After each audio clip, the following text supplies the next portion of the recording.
is Bill Keller with the latest news on the F-102. Here, in the experimental factory at Convair, is the first of the Air Force's latest and newest weapons, the F-102 Interceptor. This airplane was designed and built in the record time of 18 months and represents the most advanced position in the state of the aeronautical art. After removal of such parts as the fin and wing tips and the nose and tail cones, the airplane is ready for shipment. After all loose parts have been removed, the airplane is given a protective paper wrapping, then hoisted by crane onto a trailer truck bed where it is firmly anchored. Work at San Diego on this airplane has reached completion. The next phase of the program is to truck the airplane to Edwards Air Force Base for final installations and inspection and the start of an extensive flight test program. In the interest of security, a moderate amount of camouflage is added and the whole structure shrouded in canvas. Thus bedecked, the airplane leaves the experimental factory Monday morning, October 5th, and starts its long trek to the next scene of operations, several hundred road miles to the north of San Diego.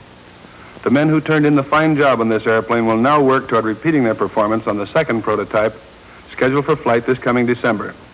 Appropriately, the first movement of the 102 is across the airport at San Diego, but this time at a snail's pace and hardly recognizable as the mightiest interceptor yet built.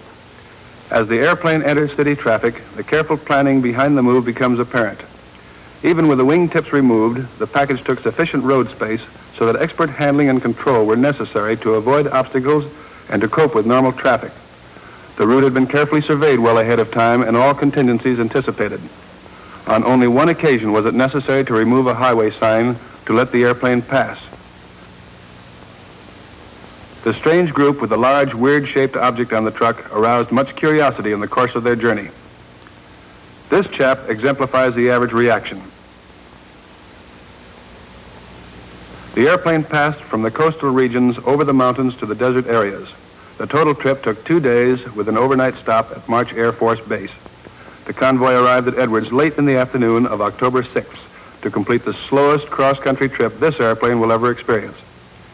With arrival at Edwards Air Force Base, the airplane is unloaded from the truck and the wrappings removed. Everything is in fine shape and in readiness for the experimental crew to take over.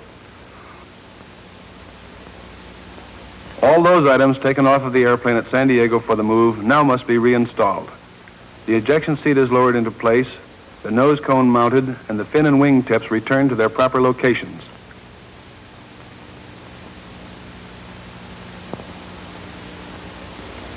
The pilot's canopy is installed and given a close check for smooth operation.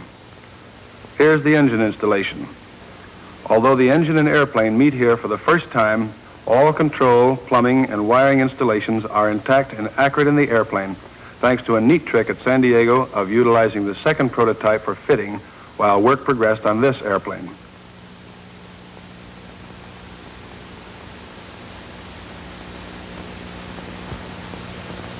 Now comes the time for the airplane to leave the hangar and to go out to more active phases of pre-flight operations.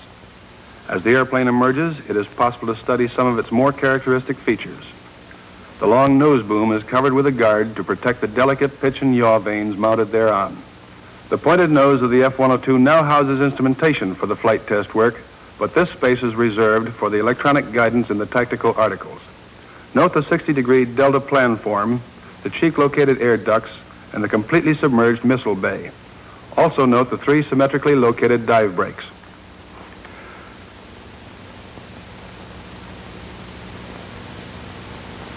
The airplane gets its first fueling prior to checking the fuel system and running the engines.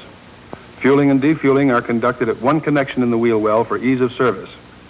All fuel for a normal intercept mission is carried internally in the wings in pressurized tanks. With a desire to fly at the earliest possible date, work goes on around the clock with a level of morale on the part of the workers at an all-time high. In an airplane as advanced as the F-102, many components must be checked and rechecked, adjusted and fitted so that the test pilot need worry about nothing but his own job of flying the new craft. All the months of high-pitch activity are approaching a climax, and everything must be done absolutely right before the airplane is allowed to be released for flight. With workmanship as close to perfection as possible in mind, the men work through the night in the light of floodlights and into the dawn of the following day, day after day.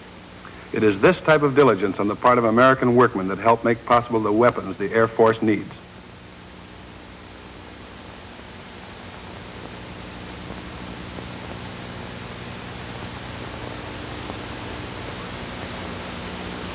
The first engine runs are highly satisfactory.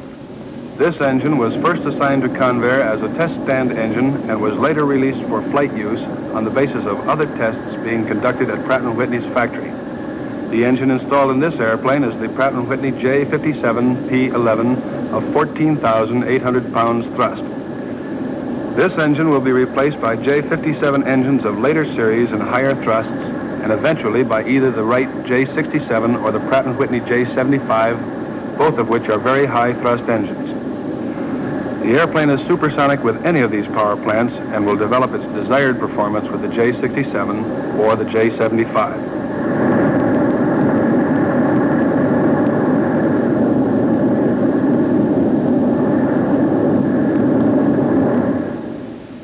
With all systems checked, the airplane is returned to the hangar for inspection by Convair personnel and by a team of Air Force safety inspectors.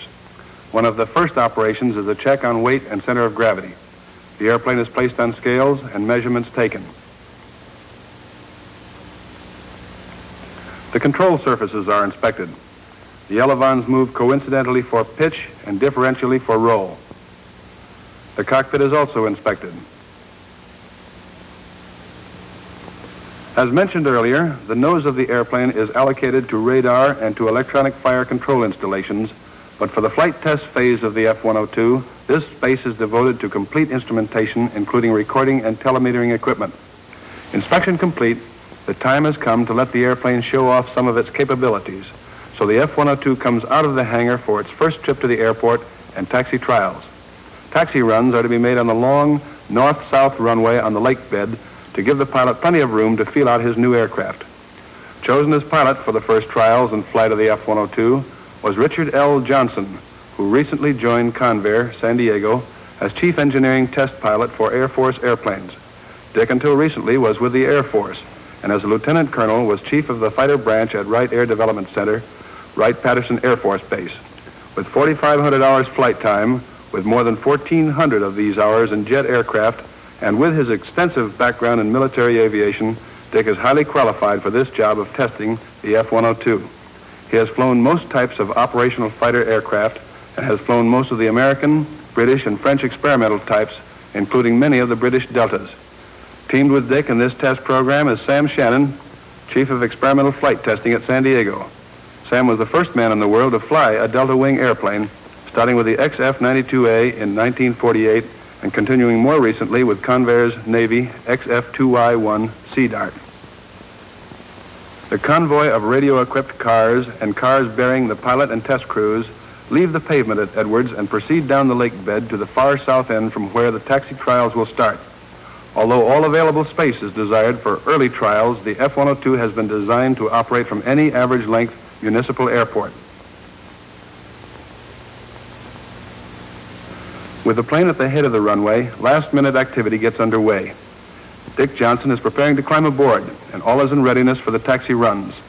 After last-minute talks with flight test personnel and Air Force officers, Dick climbs the ladder to enter the plane.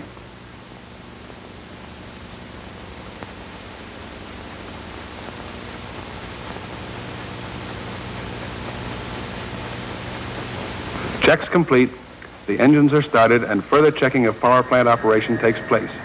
When everything is worked out to his satisfaction, Dick closes the canopy and prepares for the runs to follow. Let's watch the low-speed taxi runs.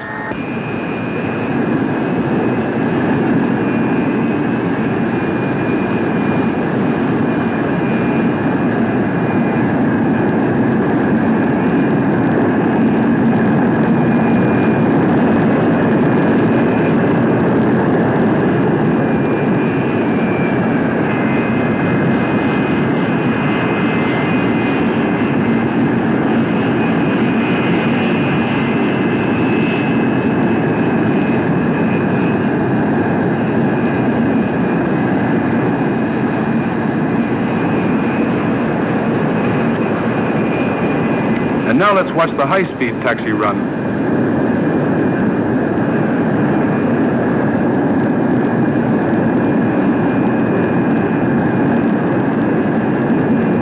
In the course of this operation, the airplane was held on the ground until it reached 190 miles per hour, which proved to slightly exceed the design criteria for the tires. Result, both main tires blew. The ship swerved slightly, but as you will see here, completely under the pilot's control at all times. Tire 1, Tire 2.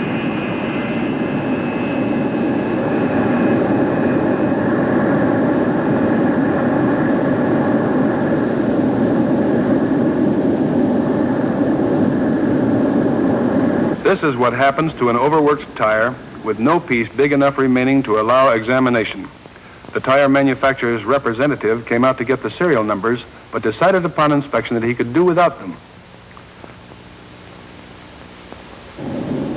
Less than 24 hours after the tires blew, the airplane was back on the lake. On the afternoon of Friday, October 23rd, the airplane made another high-speed taxi run and liftoff, allowing Johnson to get the feel of the controls.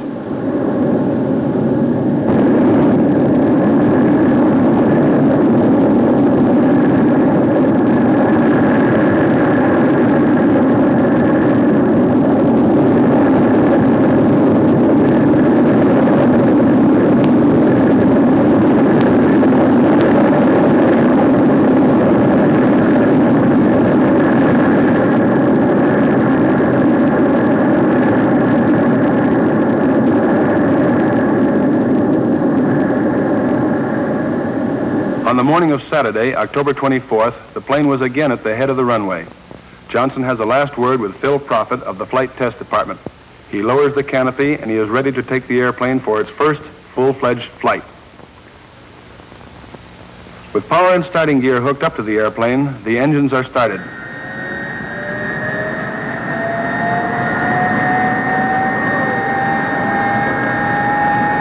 Along the runway, observers take their places and get set to record the takeoff. A wind reading is made, a last-minute visual check, mobile radio calls the control center, and the cameramen make ready. An observer in one of the chase planes sees the F-102 turn, go to the extreme end of the runway, and head into the wind. Let's watch as the airplane becomes airborne for the first flight at 10:24 hours on October 24th.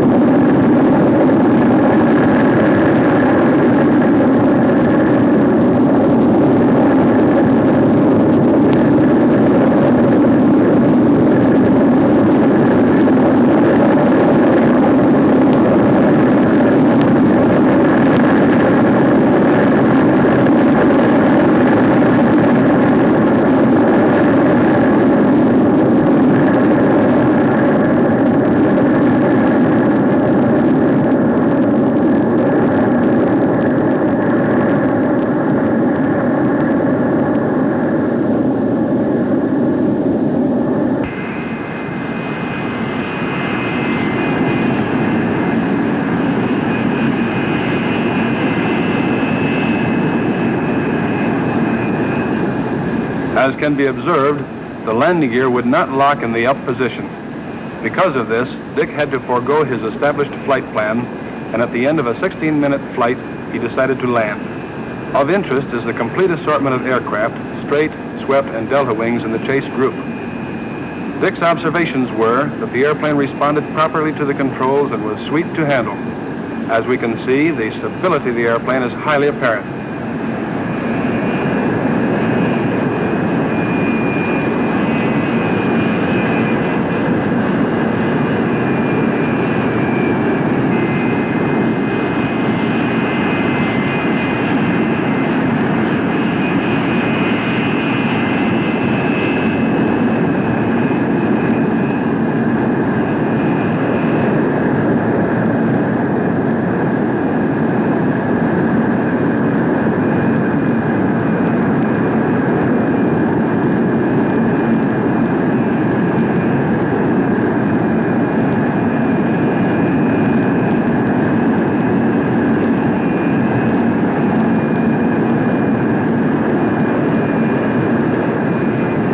Now let's watch the first approach and landing.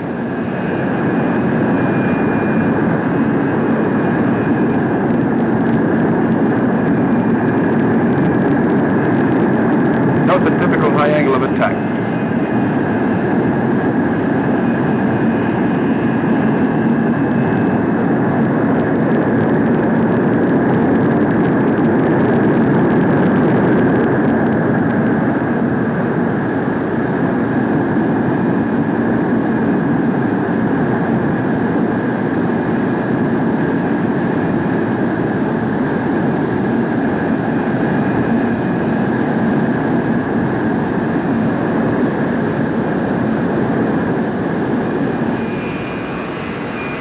After a reasonable roll, Dick turns the airplane about and heads back to the takeoff point. On this, the first flight of the 102, the airplane was airborne in less than 5,000 feet and landing distance well within reason. It is apparent to all here that a check on the gear is called for and another flight be made. As Dick comes out of the airplane, he is met by Sandy Cogan, San Diego Convair Division Manager, who, like all others witnessing this flight, was anxious to hear Dick's own account of his experience. After a check of the landing gear uplatch mechanism that indicated satisfactory operation, a second flight is made the same day.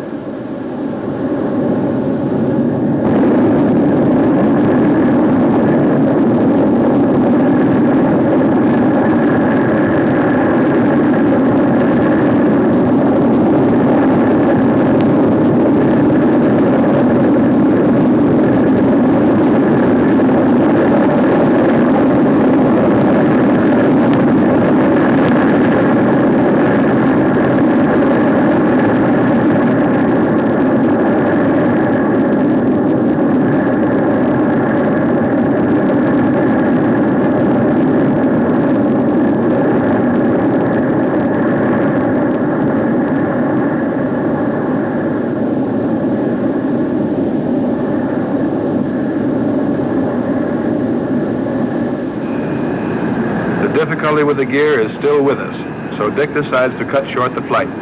The plan is for Dick to take the airplane to high subsonic speeds on the first flight with gear locked up and to go full level flight speed on the second flight.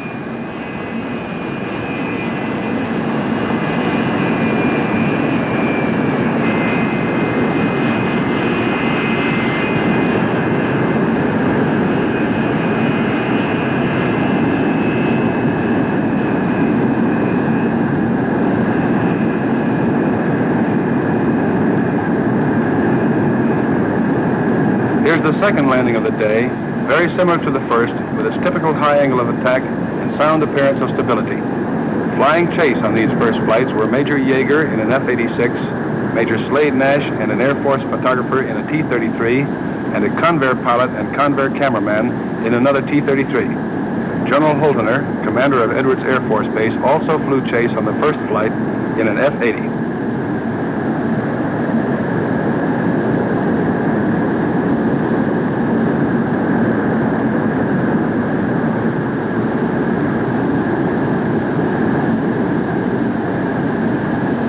As the F-102 taxis back to the waiting crew, winding up its first day of flight testing, we feel proud of this day's achievement and feel that the Air Force also has a full right to pride on their own behalf in their new supersonic weapon.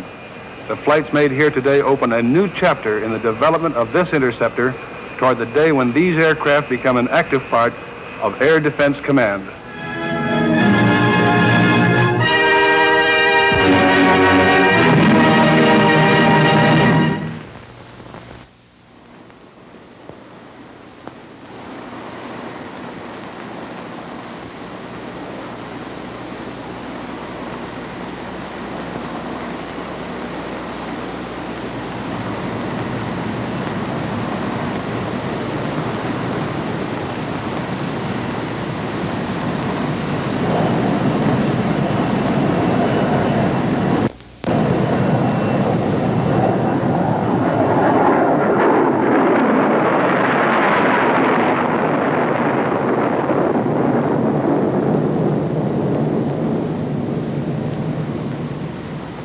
Saturday, December 12th, 1959.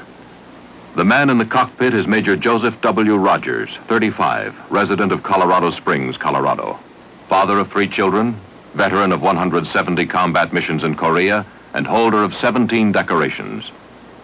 His airplane is an F-106, built in San Diego by the Convair people, and by people in 180 other cities across the nation, who make things like the Pratt & Whitney J-75 engine from Hartford and the Hughes Falcon missile from Culver City, California.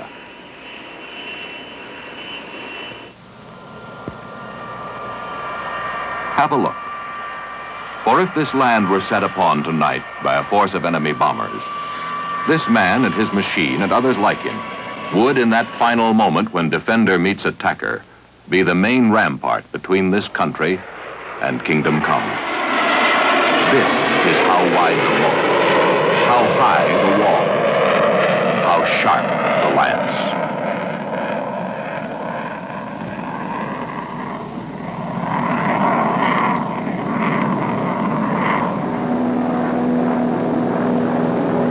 The aircraft that blew us into World War II in December 1941 approached their target from an altitude of 9,000 feet on a relatively clear day at about 250 miles per hour.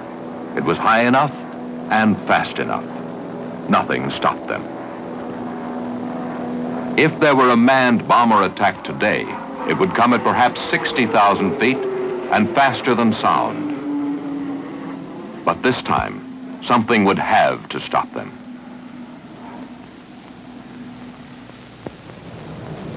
Getting something up there in time is the responsibility of the North American Air Defense Command, headquartered at Colorado Springs, Colorado. There are 200,000 people in NORAD: Army, Navy, Air Force, Canadian and American, civilian and military. NORAD has a defending force of approximately 60 squadrons of combat aircraft, a good percentage of which are stationed on the alert, the clock and the year around, at bases in the United States, Canada, and Greenland. The man in charge at NORAD is General Lawrence Cuter. This is where General Cuter keeps track of what is going on a map of the North American continent about the size of a golf green, where every unidentified airborne aircraft in the entire area covered by the map is plotted within a maximum of 5 minutes after it is picked up by radar. If the unknowns fail to identify themselves, there is a split-second scramble of Cuter's men to see what's wrong. Easy? No. Any man in uniform will tell you it is the toughest military assignment in the nation. The enemy gets the first move. His equipment is good. He can come in fast, high or low, from north, east or west, good weather or thick. Against these enormous advantages, Cuter must bank on the effectiveness of the radar warning system and on interceptor aircraft that can get off the ground in seconds, climb to 40,000 feet in the time it takes to drive through the Holland Tunnel, find the invader with electronic eyes 10,000 times more efficient than human eyes, and close on him at speeds nearly 5 times faster than fighter planes of World War II. What are NORAD's chances? It may be that time will tell. For time has become NORAD's element almost as much as air. Warning time and reaction time. The unceasing battle at NORAD is to build one up and cut the other down. A city could be saved with 5 minutes more warning time. 50,000 lives might be spared if NORAD's defending aircraft could get into firing position in 30 seconds less reaction time. Time is the essence at NORAD. Cuter and his men work with it, for it, and against it, never stopping. On Saturday, December 12th, Major Rogers and his F-106A are working against it, 40,000 feet above the Mojave Desert in California. A clear, cold day. Good flying weather. And so Major Rogers is out chipping away at reaction time, trying actually to set a new world speed record, to improve the official mark of 1,404 miles per hour held by the United States, and if humanly possible, to smash the unofficial record of 1,483 miles per hour claimed by Russia. The rules for setting a new world speed record are established by Fédération Aéronautique Internationale, a worldwide organization headquartered in Paris and represented in the United States by the National Aeronautic Association. They are not easy rules. In the first place, the old mark has to be bettered by at least 1%. In the second place, the prescribed course is actually an electronic tube 10 miles long, 2 miles wide, and 328 feet deep. Stick a wingtip out of the tube and you're through. It's almost like threading a whole row of needles with one fast sweep of the hand. You don't steer the plane, you aim it. Then after you've done it once, you have to do it again going the opposite way so that your 2 times can be averaged after the flight to neutralize any favorable winds one way or the other. And just to be sure there are no inaccuracies, the NAA sends a team of 16 men with barographs, motion picture equipment, and stopwatches to supervise. The fight against time in the air is a fight against many things. Q limits, Mach limits, and TT2 limits, for example. The Q limit is how fast an airplane can go without the risk of air pressure crumpling the nose and leading edges of the wings. The TT2 limit is the temperature ceiling for the air feeding into the engine. Let it get too high, and the engines may overspeed or even break up. The Mach limit is the speed beyond which heat and air pressure may cause the aircraft to become uncontrollable. December 12th. This is Major Rogers' 7th attempt. Surely the limits are full in his mind. But so are the rewards. Achieving a few seconds less reaction time, adding a little to America's deterrent strength. For a new world speed record is the herald of an improved defense capability, a fact any would-be aggressor will remember.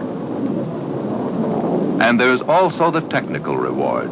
For a flight like this can produce as much technical information about the behavior of aircraft at high speeds as 6 precious months of normal research.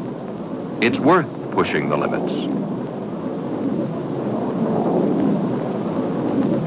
This is Rogers' approach to the tube.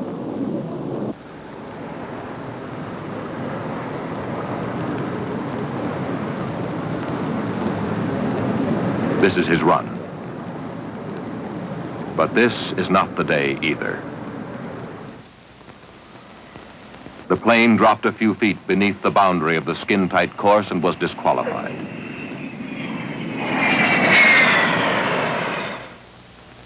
And so the homework starts all over again for both the man and his airplane. There's welcome help from men like Colonel Tom Queen, Air Defense Command Project Officer. Chuck Myers, Convair Chief Test Pilot. And Dick Johnson, another Convair test pilot, and holder of the world speed record once himself.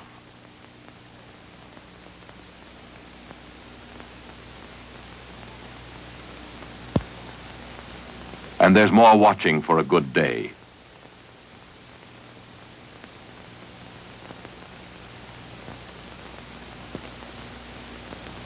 And more waiting.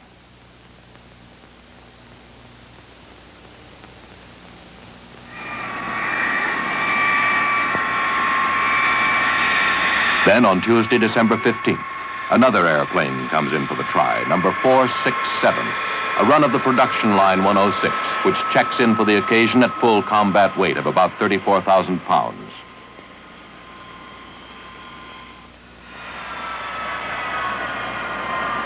Earlier, it was given a quick road test by Convair test pilot James Stewart and found to be ready and eager. Weather check again. The day is clear and bright. The weather station reports temperatures at 40,500 feet, Rogers' chosen altitude, at minus 65 degrees centigrade, 8 degrees colder than the ideal. Up again to the gauntlet of the waiting invisible tube. In his pocket, there's a Tom Sawyer collection of rabbit's feet, good luck pieces, charms, and coins. The offering of his well-wishers before takeoff. This is the approach.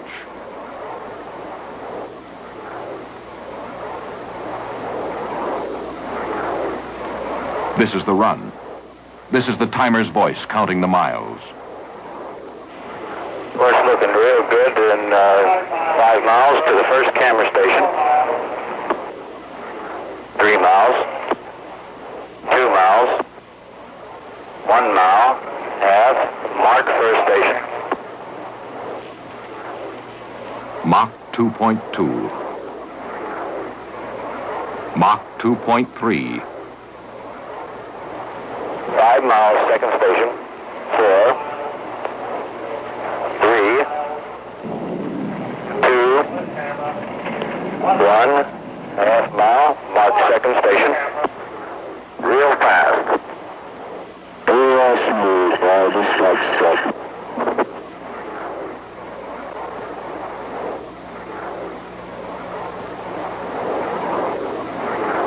Like cool, man.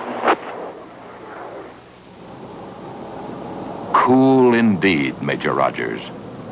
The date? December 15th, 1959. The place? Edwards Air Force Base, California. The pilot? Major Joseph W. Rogers of the Air Defense Command. The plane? A Convair F-106A. The time? 1,525 miles per hour. A new world's record, an improvement of 120 miles an hour over the previous official record. Tonight, the moat is a little wider, the wall a little higher, the lance a little sharper.